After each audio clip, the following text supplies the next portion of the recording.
Welcome back students to a new explanation video based on chapter 7 Introduction to Algebra. So far the chapters which we have done in your previous classes and in these classes were based on geometry and arithmetic. But this chapter is the Introduction to Algebra, is actually a branch of new mathematics which we will be starting right now. First of all, before starting this chapter we need to know what is algebra. Algebra is a branch of mathematics which deals with different variables, constants, coefficients, etc. So in order to know algebra better, we will be understanding few basic terms of algebra. Few basic terms which you have to know to understand algebra better is, first of all, is variables. What is variables? Variables are actually any number. It can be any number. It is expressed by any alphabets like X, Y, Z, A, B or C. We can express this variable by the help of any alphabet, and it doesn't have any fixed value. Suppose if I take a alphabet like X, X can have a value like 4, 3, 5, 6, etc. It can have any value. So this is called variable. Second one is constant. Constant is actually a perfect numerical value, like it can be any number like 1, 2, 3, 4 and so on. So constant is any numerical value which has a fixed value, like any number 2, 3, 4 etc. Next is coefficient. What is coefficient? Coefficient can be any variable, it can be constant. It is actually that number which is present with any other number. Suppose if I write a expression like 4xy. If I ask you what is the coefficient of xy, you have to see what we have with xy. With xy we have this 4. So coefficient of xy is 4. What is the coefficient of only x? The coefficient of x is 4y. Why 4y? Because with x we have 4y. Similarly, what is the coefficient of y? The coefficient of y is 4x. Why 4x? Because with y we have 4x. So coefficient is actually can be a variable, it can be constant. It is just the number which is present with the other number. That is called coefficient. These are some basic terms which you need to know to understand algebra better. So these are variable, constant and coefficient. Okay, since students you are doing this first time, I guess. So let me give you one example from our daily life so that you can understand better that where and which kind of situation we can use algebra. Suppose if I say you, listen to me very carefully, if I say you, I have some amount of money. Out of that total amount of money, I gave 500 rupees to my friend and I am left with only rupees 300. In this kind of situation, you can take the help of algebra. Suppose this question, if I take it my total amount of money be rupees x. Let the total amount of money be rupees x. Out of this x rupees, I gave 500 to my friend. So how much money I am left with? I will be left with x minus 500 and I am left with how much money? Which is 300, as I said you before. So after giving 500 rupees to my friend, I am left with x minus 500 which is equals to 300. So what number should I put here so that it satisfies this equation? The number should be 800. As why? Why 800? Because 800 minus 500 will give you 300. So my answer is 800. So I have total amount of money which is rupees 800. Out of which if I get 500 to my friend, I will be left with 300 rupees. So this was one of the very common and very basic example I gave you so that you understand how we use the concept of algebra in our day-to-day life. Algebra can be used when we have to take any variable, when we have to take the help of any variable to get our answer, to get our any value. Like we have taken the help of x over here to get the total amount of money which is rupees 800. So this was the basic concept of algebra. Now we will be understanding the two main things of this chapter. Those two important things are the two kinds of expressions. Those are verbal expression and algebraical expression. We will first understand what is the difference between verbal expression and algebraical expression. Verbal expressions are written with the help of words and algebraical expressions are written with the help of proper symbols and with the help of proper variables and constants. In fact, in short, you can say that verbal expressions are written with words and algebraical expressions are actually a mathematical statement which is written with the help of variable, constants and mathematical symbols. Let us take a very simple example like 7 plus x.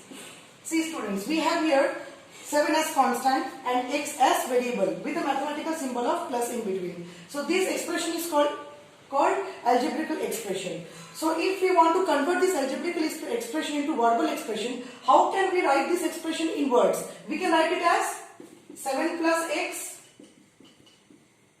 or we can write x plus 7. We can write 7 added to x. We can write x added to 7. We can also write sum of 7 and x. So see students, a particular algebraical expression can be written in different verbal forms.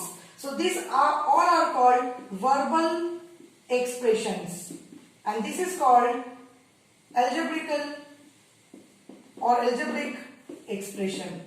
So these two kinds of expressions we have, and we can convert algebraic expression to verbal expression and verbal expression to algebraic expression, both. Okay, so let us take one more example, students, so that it's quite clear to you. Let us take one more and last example for this. Your first exercise is based on these conversions itself, how to convert from verbal to algebraic and algebraic to verbal. In first exercise we will be doing the same thing. Let us take one more example. If I say you like 7 more than 3 times p. So what it will be?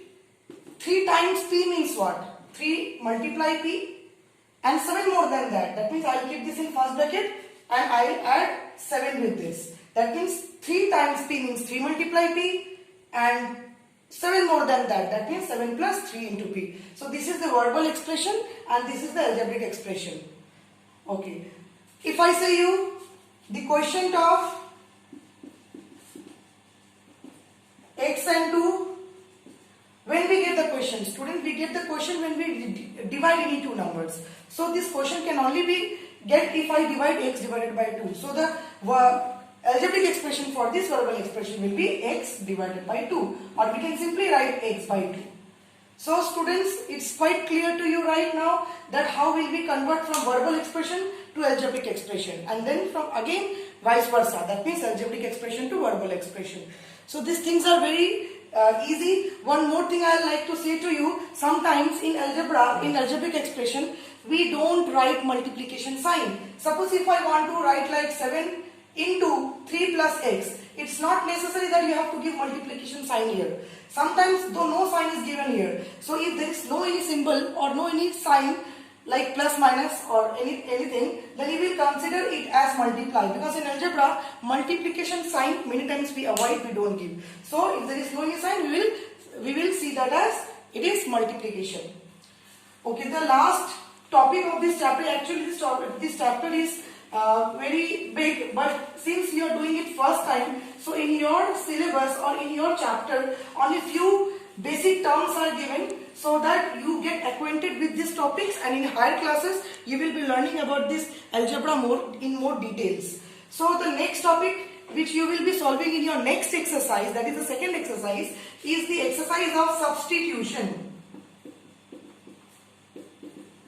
Now what is substitution? Substitution means if I want to solve any algebraic expression, I will be solving that algebraic expression with the help of some values. That process is called substitution. Suppose if I take a simple algebraic expression 4 into x. Now if I ask you what is the value of 4 into x, you will not be able to determine the value until and unless you don't know the perfect value of x. So if I say you the value of x is 2, so you will be now easily able to evaluate this. That means 4 into x means 4 into 2. Answer will be 8. Suppose if I take one more algebraic expression, suppose 3 into p plus q minus r.